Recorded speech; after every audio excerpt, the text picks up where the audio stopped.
Good evening and welcome to the Week in Review. I'm Paris Schutz. We'll be joined by our Week in Review guests in just a moment, but first some of today's top stories. Monday is back to school day for Chicago public school students, but the Chicago Teachers Union says it has reservations about the safety protocols in place to prevent the spread of the Delta variant. Specifically, the CTU has called for stricter social distancing guidelines for students and teachers. Today, Mayor Lori Lightfoot said she believes the schools are safe and ready for students and teachers to return. Our number one priority is making sure that our schools are safe. We believe that they are safe based upon all the mitigation efforts that we took last year, and listening more, in addition to parents, to teachers, to faculty, staff, and other stakeholders in the community. We made some other enhancements, and we'll be flexible as the school year rolls on. But starting on Monday, we believe that the schools are safe and ready to welcome students full time. More discussion on that in just a bit. Food delivery services Grubhub and DoorDash are now the target of a new lawsuit from the city. The lawsuit accuses both companies of deceiving and misleading customers and harming restaurants. It alleges the firms, quote, lured consumers into a bait and switch with deceptively small delivery fees up front, only to charge misleading fees at the end of the transaction. Spokespeople for both companies have called the lawsuits baseless, and there's much more on this story on our website. And the state records its highest COVID caseload since January, announcing more than 4,900 new cases in the last 24 hours. The state also recorded 14 deaths.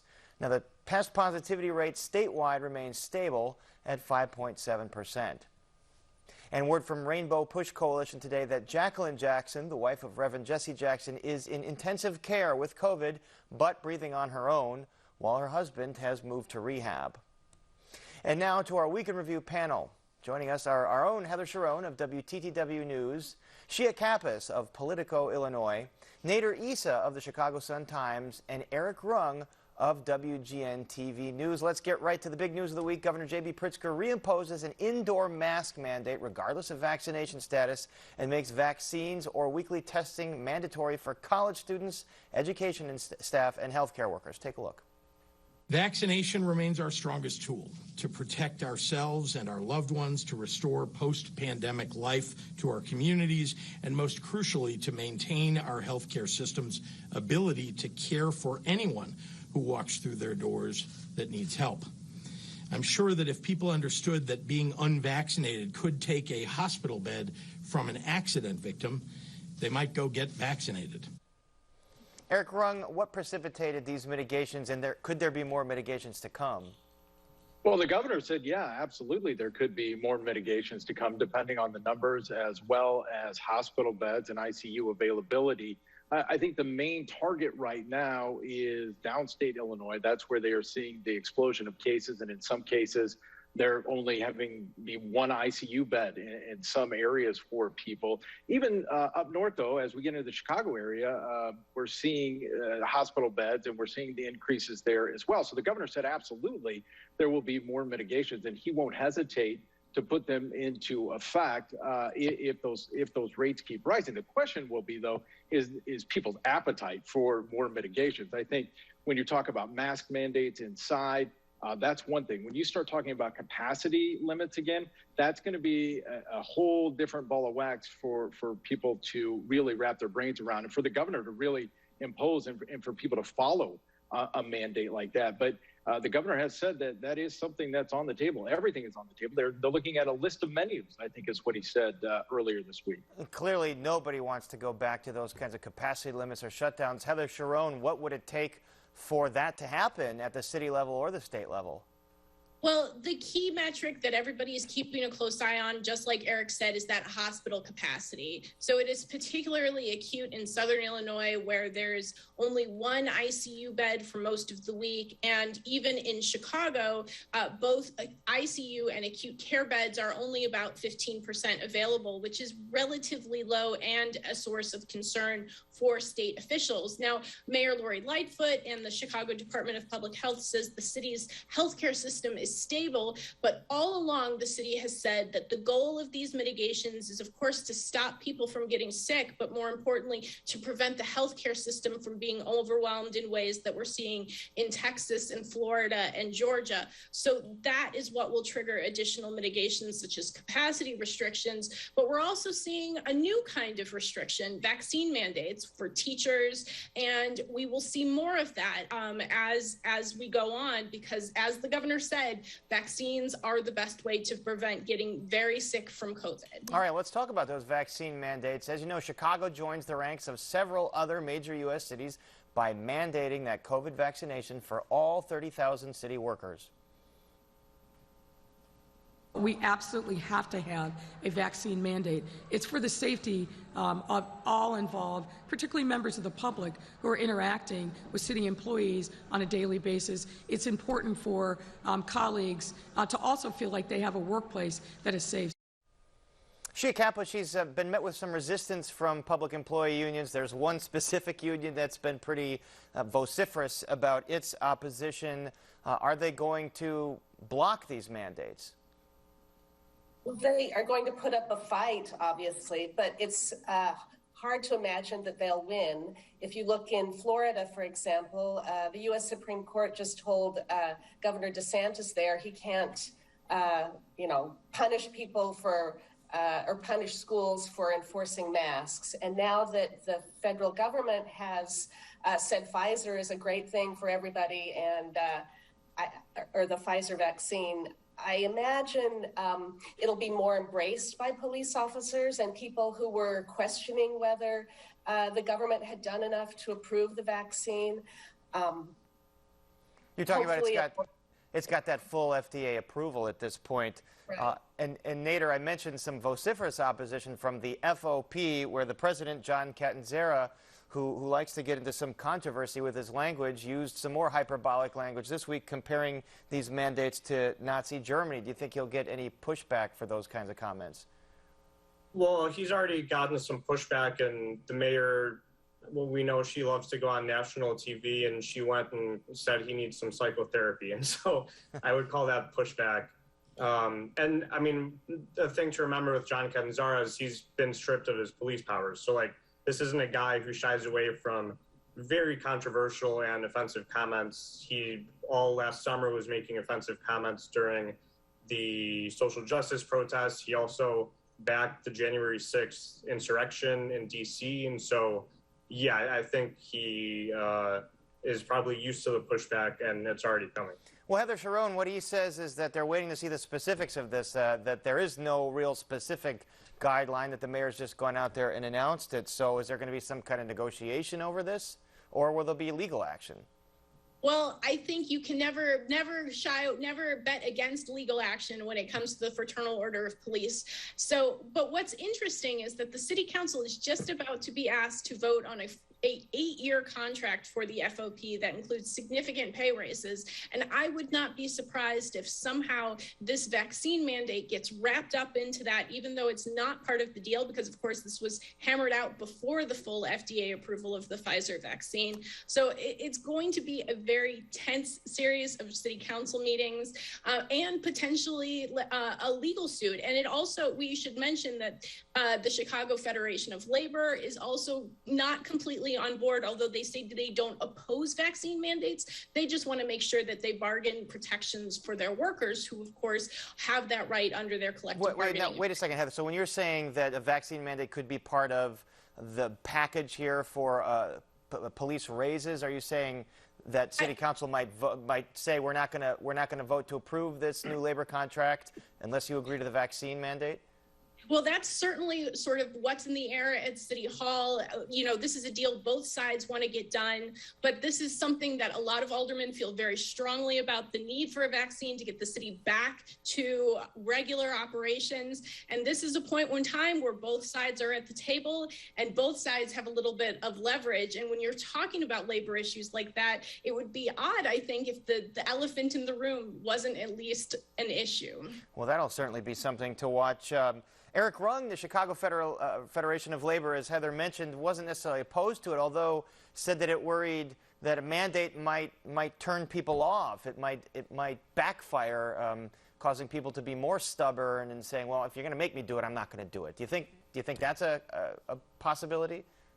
I think this entire pandemic has been politicized, and this, sadly, like everything else during this pandemic, is being politicized. When we're talking about mandates and vaccine, there are already vaccine mandates for schools and things like that. Also, I've talked to several employment lawyers who say the FOP really doesn't have a chance if they take this to court. I mean, this is something that the city can do. And the court isn't going to stop them. I mean, of course, they are going to try and take it to court. Other areas, and I think other labor unions, I mean, the CTU has embraced this, but other labor unions, I think what they're thinking about is they want to protect their bargaining rights. Also, when it does come to mandates, as I said, it can get very political. And if you tell me to do it, darn it, I'm just not going to do it because, my politics say I'm not going to. Going back also to the police, I talk to a lot of B cops on a regular basis, sources here and there. And I asked them, I said, the police department, their vaccination rate isn't great by any means. And I said, is that just politics or is the FOP really driving this? And they said, it's mostly politics. And I asked about the FOP's opposition to it. And they said, well, it's Lightfoot and it's John Catanzara. So they're not going to agree regardless of what is being talked about. Well, certainly it's well documented that the rank and file police have a problematic relationship with Mayor Lightfoot. So if she's telling them to do something, they might dig in their heels even more. Shia Kappas, going back to the state mandate from Governor Pritzker, you follow the political tea leaves really closely. Republicans are mad again, saying, well, you didn't consult with us. You're just doing it by fiat again. Do they have a point there? Well, what was very telling, Republican Minority Leader Jim Durkin talked to the governor the evening before the governor was going to issue this decision for mandates, and the governor did not talk to him about it. And that seemed to really bother Jim Durkin, just that he wasn't included in the discussion. Here they had they were talking one-on-one the night before. And, he and Republicans say, include us in the discussions. The problem is for Democrats who control the General Assembly, they see what's happening across the country, legislatures who try to weigh in and have a say in what governors are doing. And they are conservative legislatures who oppose what governors want to do in terms of mandates. So it's not likely Democrats in the General Assembly or Governor Pritzker are going to allow Republicans to have too much of a say in what's going on in terms of mandating, just because there's a concern that there would be an effort to stop it. And maybe Republicans like that role of just being the opposition and not having to really weigh in and vote on any of these mitigations. Let's talk about the Chicago Teachers Union and CPS. As we mentioned, back to school Monday. Nader, CTU saying we still don't think the classrooms are quite safe yet. That doesn't mean that some labor strike might happen before Monday, some emergency walk-off or anything like that, does it? No, I think this situation is a little bit different than the reopening last spring, where there's almost a second teacher strike in a couple of years. The CTU is saying they're raising alarms, they're raising red flags about CPS's reopening plan. They're talking about social distancing. CPS says they'll keep 3 feet between students and teachers wherever possible instead of making sure it'll happen. They're worried about the testing plan. I don't think this is something that's going to lead to any labor strife, at least right now. If a week, 2 weeks, 3 weeks pass and CPS, CTU still aren't finding a resolution, maybe CTU starts tightening up ramping up its pressure campaign to get CPS to commit to more safety measures. But right now, they're going back to school. Teachers will be there. They've already been there this week, and schools will reopen on Monday. Well, and Nader, I know that one of their concerns also is that if there happens to be a case or an outbreak in a classroom or a school, what happens? Do all the kids get sent home? Does the entire school shut down? Is there a remote learning option? Have any of those things been ironed out? So this has been part of the frustration, not just for the CTU, but for parents. CPS has been very, very late in relaying any of its plans for the fall. I mean, just today we're finding out who is going to be administering tests for students, how parents can sign up for tests for students. On Wednesday, we found out what happens in those situations for quarantining. If someone tests positive, only unvaccinated kids are going to be required to quarantine, which is a change. Obviously, the vaccine wasn't widely available last spring, but now vaccinated kids won't have to quarantine. They can stay in class. And there are people who are worried about that because we've seen with the Delta variant, people can get sick, they can contract it, they can be asymptomatic, they can pass it on, even if they're vaccinated. And so that's just one of the safety measures CPS has sort of rolled back over the last few days. There's no more daily online health screener. There's no more temperature checks at the door. Elementary students aren't going to be kept in these like 15 student pods where they don't interact with other kids. And so there are people who are concerned for sure. And it's not just they want to send their kids next week, and CPS might face a problem if thousands of kids aren't showing up. What do you do? There's no remote option. Or people, I just today talked to a mom a couple hours ago who said she unenrolled her kids. They have asthma and she's homeschooling them, and she's too worried to send them back. A lot to consider, and parents anxiously awaiting approval of the vaccine for kids 12 and under. And as you do, Nader, I talk to parents all the time. They say we can't do remote learning again, but we're still very nervous about how safe these classrooms are. So that's another thing we're going to be following over the weeks to come. But let's turn to some political news now. Indicted Alderman Carrie Austin gives up control of her city council committee. The city council's Black and Latino caucuses debate over political power. Congressman Rodney Davis draws a Democratic challenger as his colleague, Republican Adam Kinzinger, faces possibly losing his seat. And former Illinois House Speaker Michael Madigan's longtime allies are still involved in the state's contentious remap process. Heather Sharon, let's get to Carrie Austin. You wrote a number of stories about how she was the chairperson of this committee on contracting equity and oversight, and she didn't really hold many meetings, and they didn't really pass any substantive legislation, but, they spent money. So what prompted her to finally step down from the chairpersonship?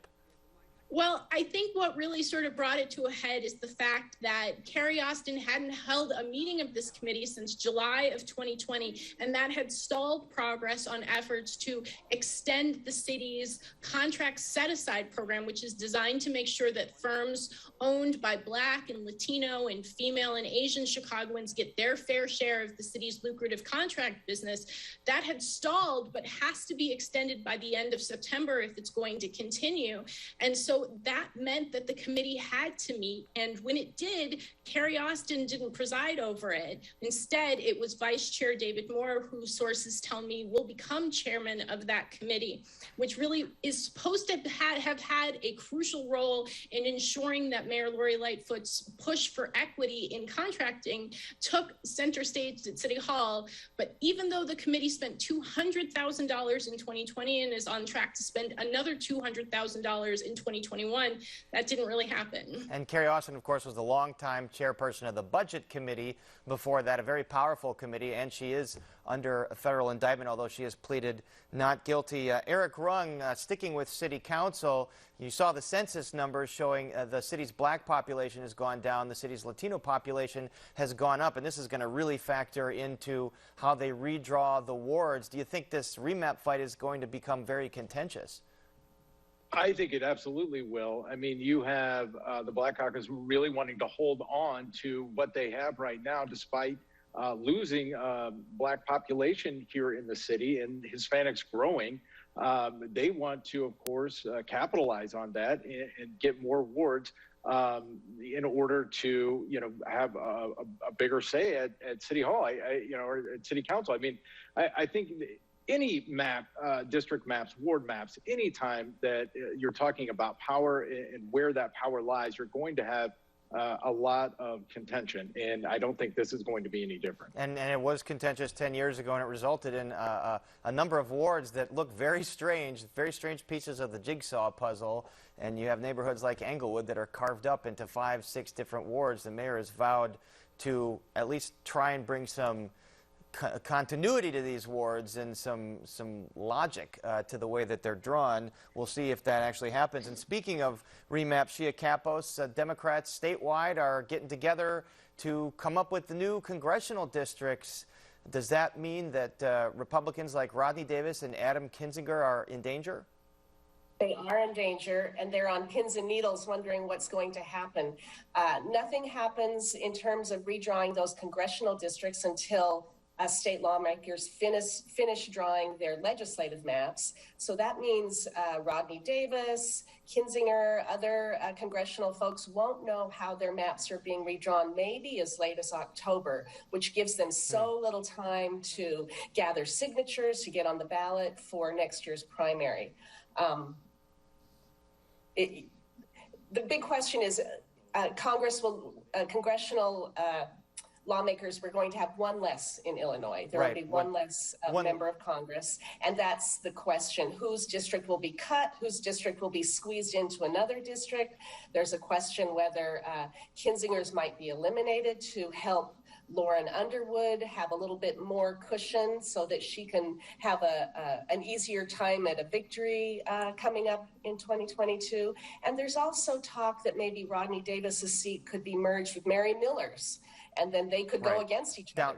Another downstate Republican congresswoman, and then also a member of the Biden administration, or a former member of the Biden administration, Illinois resident Nikki Budzinski, and now she's going to run as a Democrat against Davis. And Shia, Davis has said that if he does get drawn out of his district, he would think about running for governor.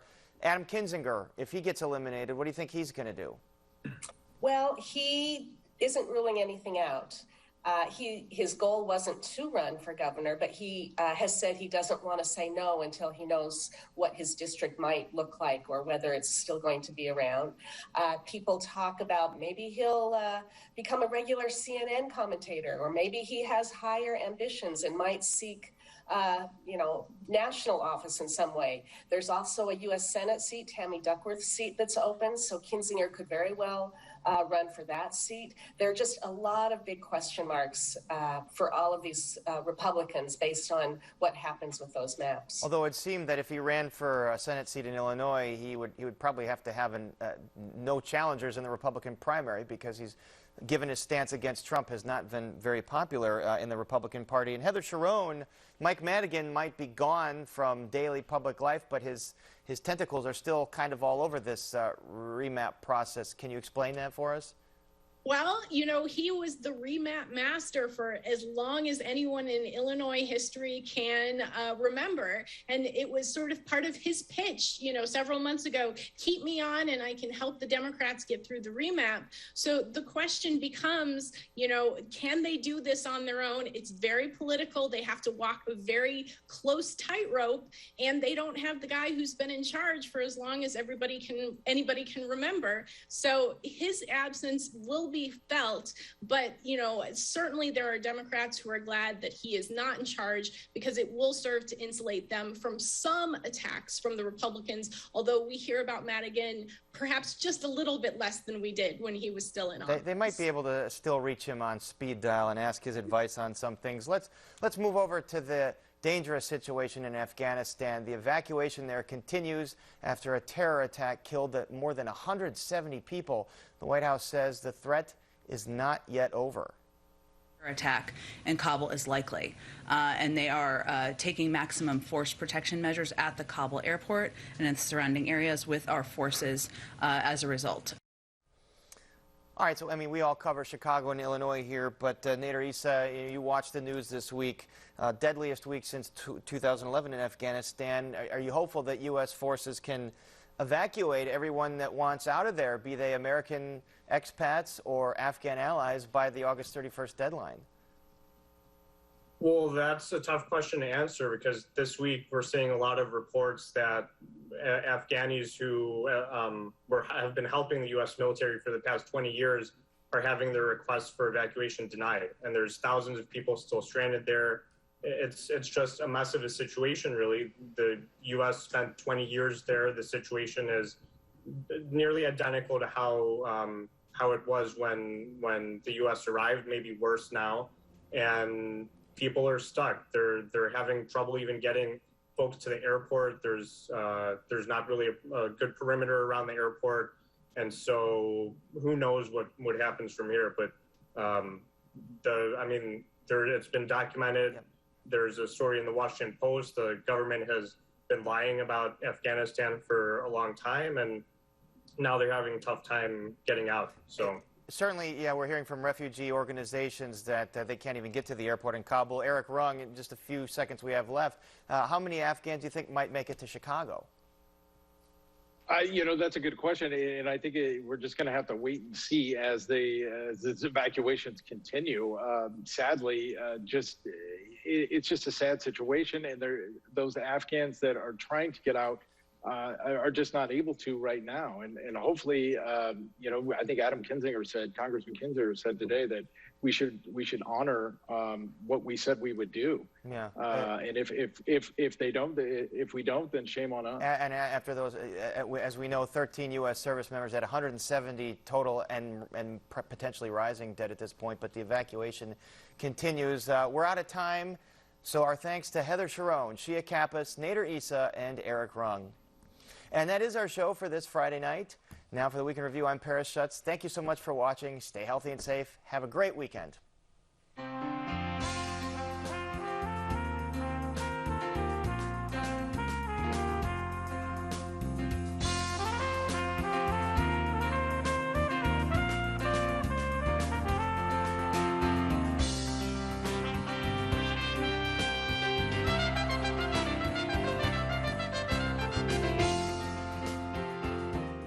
Closed captioning is made possible by Robert A. Clifford and Clifford